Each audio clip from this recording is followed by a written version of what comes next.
If you didn't know who Bob Vylan were last week, most of us certainly do now.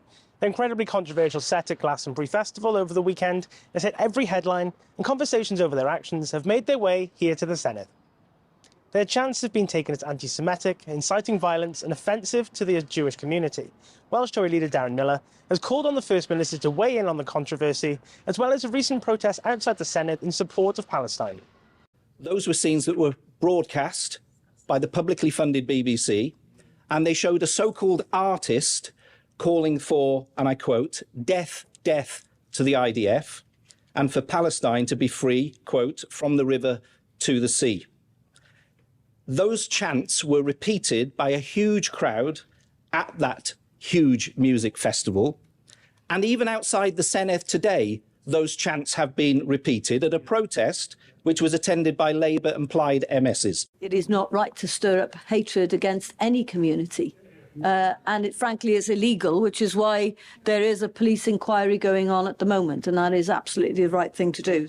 Greenman Festival might just cause a bit of a stir after everything that went down in Glastonbury this year, with the festival set to take place in August having Kneecap on the lineup. One of the members of the Irish language rap group is facing charges for supporting a proscribed organisation, and Darren Millar doesn't want them anywhere near the festival.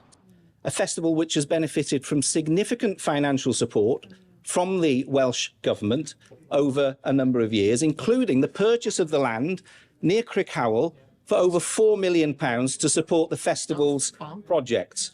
Now, this year, the organisers have chosen to invite the rap group Kneecap. I do think they need to think very carefully about who they invite and the potential problems that may arise if they are to use that as a platform to divide people and to talk hatred. So I do think it's important that they consider that.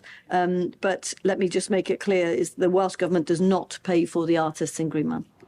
On the other side of recent news is the welfare reforms. Plaid Cymru leader Rhynab Iorwerth wants to know why Eluned Morgan now supports recent concessions on the bill, which could still mean thousands of people lose out on support.